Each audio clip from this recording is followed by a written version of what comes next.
are you? This is Christy. Welcome back to my channel. We're going to talk about the Debbie Collier case again today. I could not sleep last night. I kept thinking about the damn Venmo message, and I still feel like it's a code. But anyway, I started deep diving, and I found a whole bunch of interesting information about her daughter and her daughter's boyfriend, who honestly they shouldn't even be together. And I don't mean that like they're a bad match. Legally, they should not even be around each other. Her husband also spoke yesterday.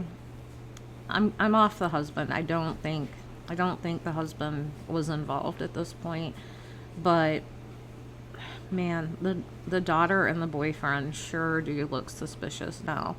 So we're going to dive into what I found out about them, and I'm going to take you down the rabbit hole I went down last night that kept me up for hours. I was up until probably 2 or 2:30 in the morning just looking at this stuff, trying to make it make sense. And I think in some ways I made a little bit of sense out of it, but I don't know. I'm anxious to see if you guys follow where I'm going or not. Maybe it was just because I was tired that it was making sense. But let's dive in. We're going to start with her daughter, Amanda. There she is.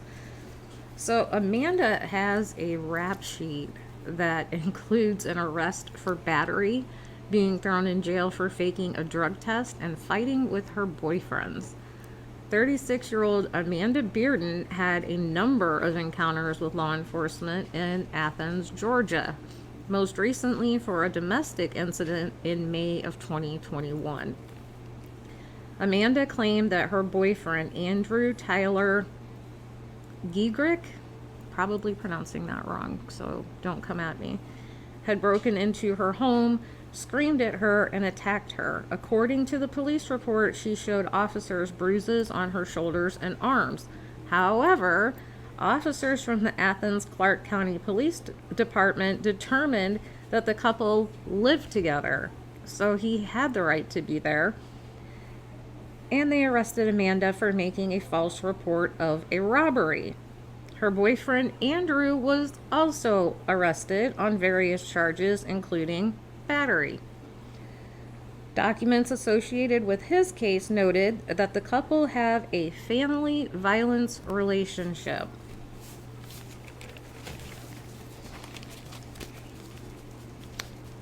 Andrew, the boyfriend, and yes, this is her current boyfriend, was sentenced to time in jail, ordered to not contact Amanda, and to complete DV courses. Amanda's case appears to be ongoing according to online court records. The couple are now back together and living in the same home. In 2008 and 2012, Amanda was arrested for arguing with her boyfriends. The 2008 charges were dropped after she completed a pretrial intervention program. In the 2012 case, she was charged with misdemeanor battery, simple battery, disorderly conduct, and criminal trespass. Her boyfriend told police he had to hold her back as she broke his video game. Officers noticed marks on the man's chest and back and handprints on both of his arms. Amanda admitted the altercation was entirely her fault. She pleaded guilty to the disorderly conduct charge, and the other charges were dismissed in November of 2012. She was given 12 months probation, ordered to take anger management courses, and to have no contact with her boyfriend. In 2013, Amanda broke probation when she attempted to provide a fraudulent sample to a drug test lab and was sentenced to 30 days in jail. So now let's jump into her boyfriend, Andrew. So before I put up his other picture, we're going to put this one up here. Why are we going to put this one up here? Because Andrew is a former MMA fighter with a record of 4 wins and 3 losses, and he has not had a fight since 2018. So there he is in his MMA days. Here he is now. So back to the incident between him and Amanda in May of 2021. During that incident, Andrew had left a note for Amanda. It was scrawled in green marker in a notebook, and it was eventually taken into police evidence following their domestic dispute. So let's take a look at this lovely note that he left. It says, "Have a nice life, you lying ass bitch. Don't ever contact me again. If you or your family ever come near me again, I will hurt them. P.S. I'm not stupid. Here's your something." They marked it out. So he threatened the entire family in this note. In the police report, Amanda's stepdad, Debbie's husband, Steve, he's quoted as saying, "The violence between Amanda and Andrew was pretty constant over the entire time they have dated, spanning a couple of years. After the May 2021 incident, a fast-track arraignment was made for Andrew in June of 2021, noting it was his second or subsequent arrest for a family violence offense and putting the ban on him contacting Amanda. However, he was charged with violating that order in September 2021 after he went to Amanda's house and banged on the doors and windows demanding to get in, according to the court documents. That same month, he was arrested for misdemeanor DUI, having marijuana, not wearing a seatbelt, not having required tag lights, and reckless driving. He pleaded guilty to not having the required tag lights and reckless driving, and the rest of the charges were dismissed. Andrew pleaded guilty in January to the domestic violence counts against him and was sentenced 12 months probation. He was then arrested again for violating his probation on August 26th and ordered to serve 6 days in jail and to show proof he had entered a substance abuse treatment program within 20 days. He was jailed on September 16th and was back at home with Amanda on Friday. Despite the order to stay away, these two are living together in a home owned by Amanda's stepdad, Steve Collier, Debbie's husband. Apparently, Amanda has occupied the house on and off for several years. She allegedly has a good relationship with her mom and stepdad, and they have supported her through all of her legal troubles. So, remember the neighbors reported hearing fighting and screaming coming from the house the night before Debbie vanished. When questioned by police, Amanda said, let me get it straight here. Amanda said she last saw her mom the night before she disappeared. So the night that the neighbors heard the screaming and fighting. But Amanda says everything was normal. So maybe screaming and fighting was the norm for her and her mom. But if I hear somebody say everything was normal, I think nothing spectacular was going on. I definitely wouldn't say screaming and fighting, oh yeah, I saw her and everything was normal. No. But then Andrew said the last time that they saw Debbie was on Friday when she brought them lunch. She brought Amanda and Andrew lunch on Friday before disappearing on Saturday. So Debbie's husband, put him up here. I don't want to look at Mr. MMA anymore. Steve. So yesterday, Steve broke his silence after about 2 weeks since Debbie was found. 67-year-old Steve said, "She was a beautiful woman and I loved her. It's been a long 2 weeks and I'm very tired. My wife was a wonderful person." He says investigators haven't shared many details with him beyond what's been made public. He said police found my wife's body in Habersham County near Clarksville, Georgia. They said it wasn't suicide and it wasn't a kidnapping. They said it was a murder.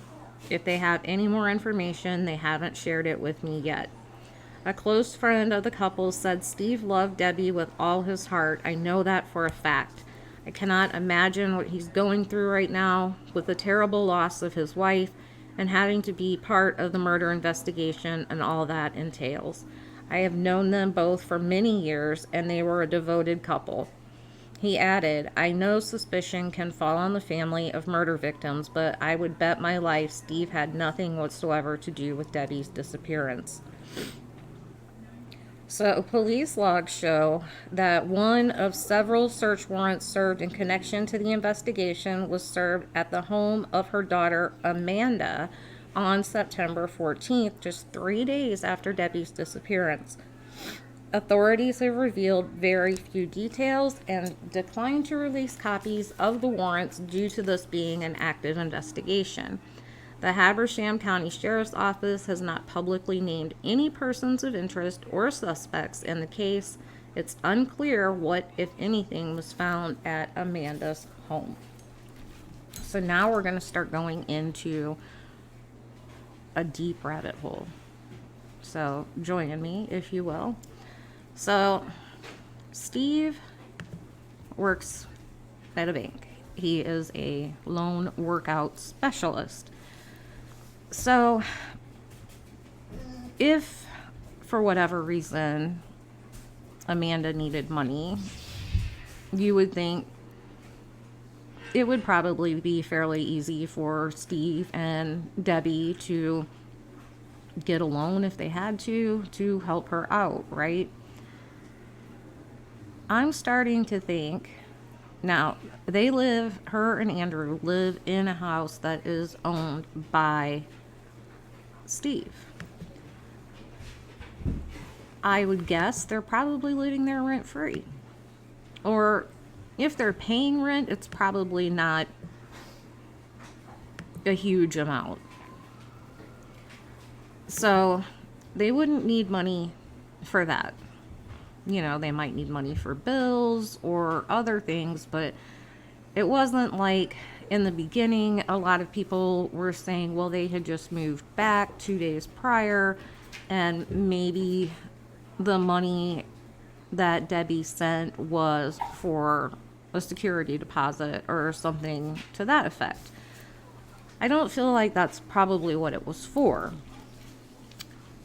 And the fighting and the commotion and the neighbors saying that a female visited on the weekends and the evenings, a younger female, and that they often heard fighting, I think that was Amanda. And I think she was fighting with her mom or her stepdad or both.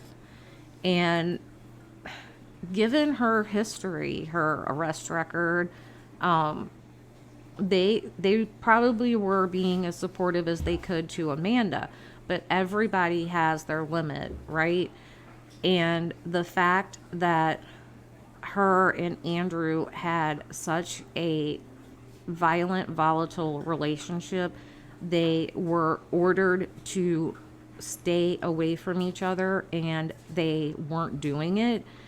Maybe they just reached their limit and said, basically, if you don't get rid of him, we're not helping you anymore. We can't condone this relationship.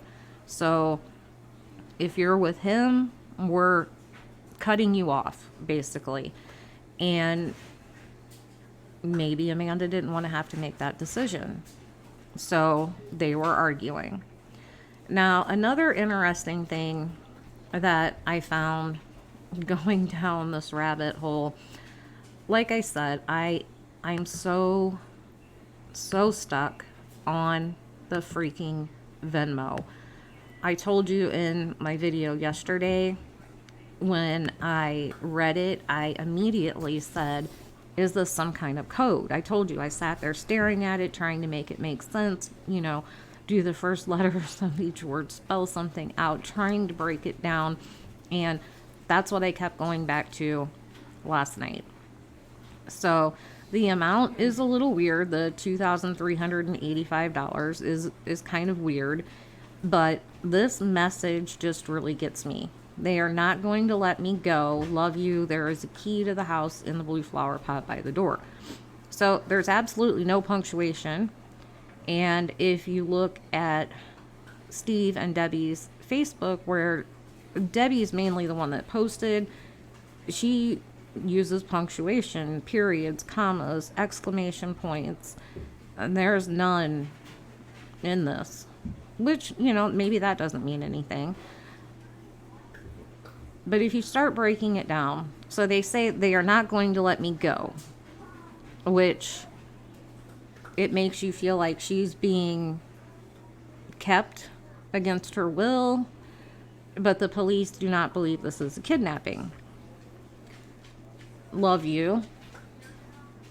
Then we have the key to the house and the blue flower pot by the door. That part is what really gets me, is that just seems like such an odd thing to put in the message. I can't let it go. So I started playing on Google Maps. And I started thinking, okay, 2385. What could 2385 mean? And if you type in, she was found in Clarksville, Georgia. So I typed in 2385 and Clarksville, Georgia, just to see if anything came up, and something did. There's an address in Clarksville Heights Road or something. It's 2385. And if you see on this map, the road is 23385. I'm beginning to think that if Amanda is involved and she had her mom Venmo her that money, this wasn't a message for Amanda. Maybe this is a message for Steve, because they shared the account. So when he looked at the transaction, he would see the note that was attached. So was she trying to maybe indicate where she was at? I know it's a leap. I told you it's a rabbit hole. But the 2-3 and then the 385. I don't know. Maybe she was trying to give him a clue. And then we have they are not going to let me go. Could that be Amanda and Andrew? So think about this. You're in this situation. You know it's not going to end well. You have access to use a phone, because remember, we were told she left with her driver's license and her debit card, and that was it. If she had her phone or somebody's phone, why, if you had the opportunity to use the phone, would you not try calling 911? Why would you use Venmo? I feel like this is her attempt to let Steve know that things are bad. They're not going to end well. She's saying love you, probably because it's the last time she's going to be able to say that to him. And what if there's a key to the house and the blue flower pot by the door is letting him know how they got in? Letting them know how they got into the house and they got her. Because the whole narrative of she left with her debit card and her driver's license came from Amanda. She said those were the only things that were missing. But how would you know that if you weren't there? Like when my parents were alive, if my mom went missing, and I walked in her house, I feel like I knew my mom. We were best friends, and I knew her house really well. And the only way I would know would have been maybe if her purse was there, and that would have been unusual for my mom to go somewhere without her purse. If I went through her purse and I noticed that, okay, her driver's license is gone and her debit card is gone, maybe. And maybe that's what happened. Maybe. But it's weird that the daughter knew that those were the two things that she left with. And like I said, there's been no mention of the phone being left at home because police were trying to ping the phone. So to me, it sounds like they didn't know where the phone was, but Amanda didn't say that her mom left with her phone. So where is the phone? Anyway, back to the rabbit hole. So if you remember, Andrew was ordered to go to 20 days to a, let me see, how did they word it?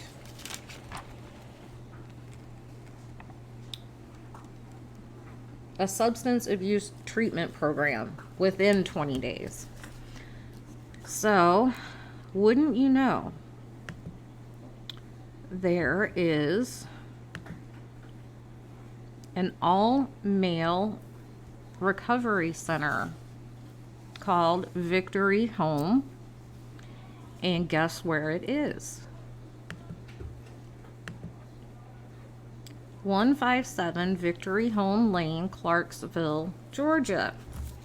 And where was Debbie found?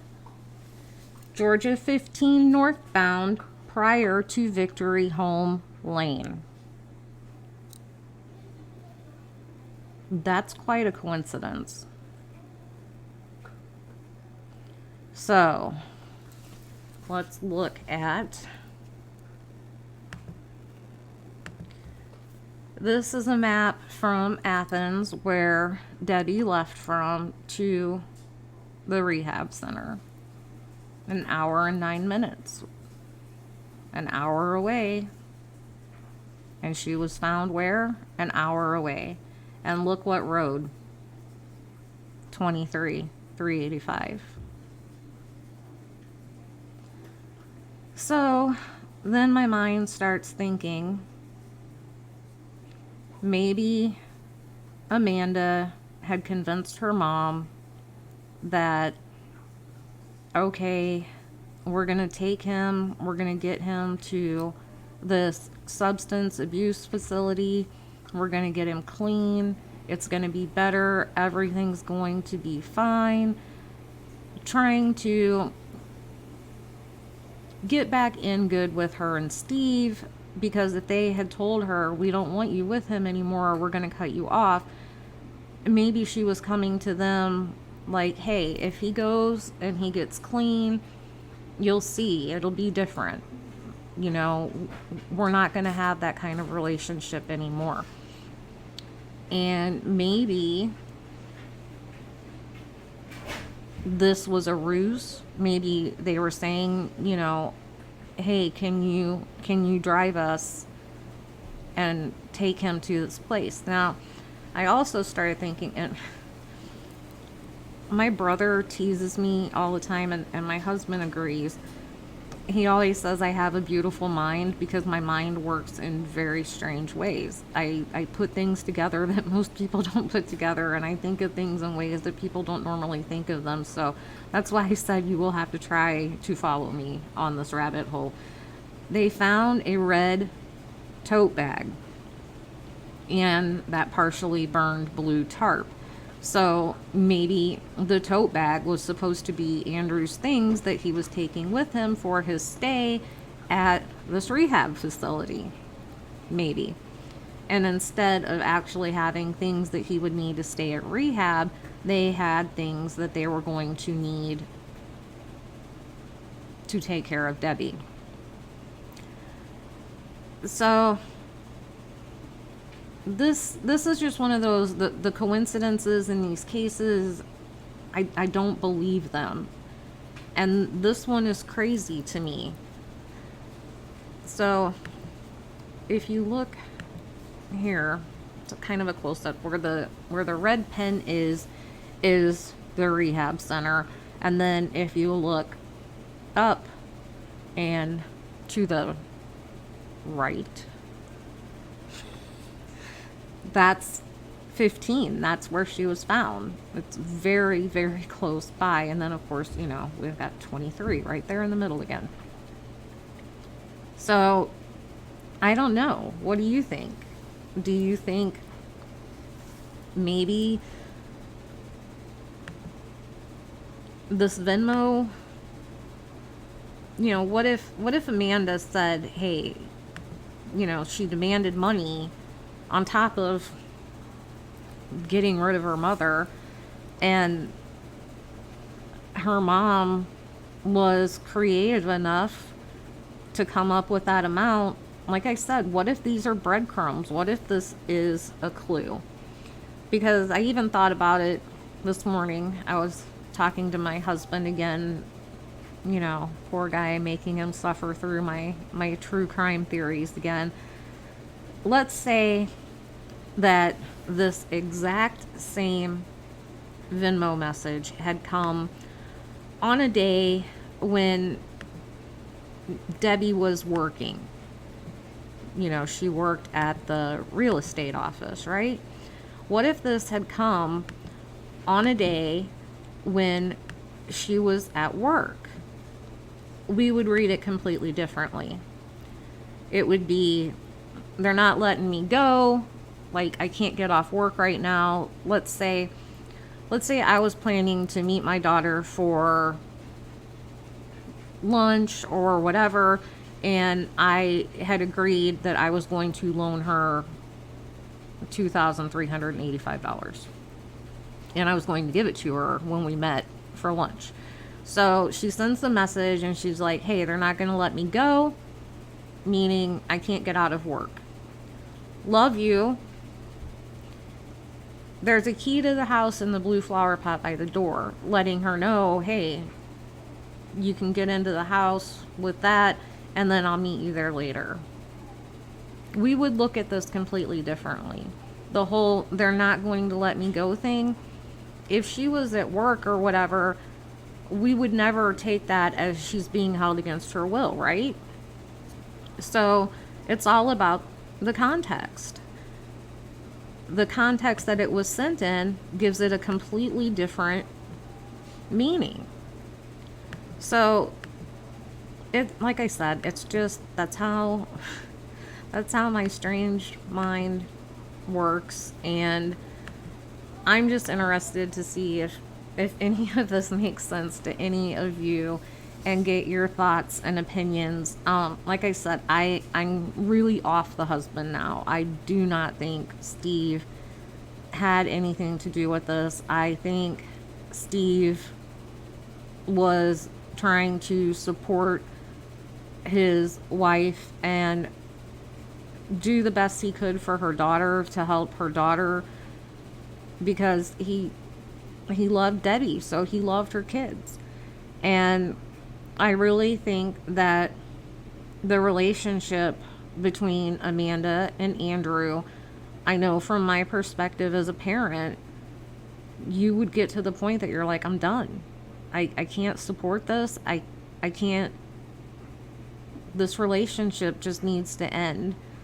It's violent, it's volatile, and even the courts have told you to stay away from each other. So stay away from him or we're done.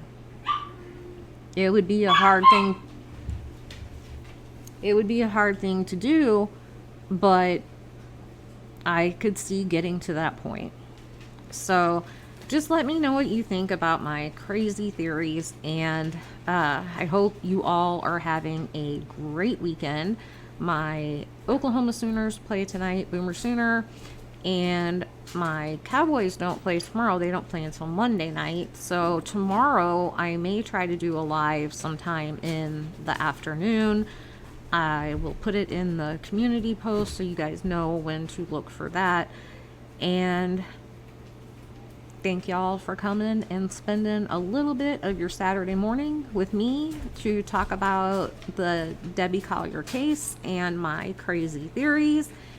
And enjoy the rest of your day.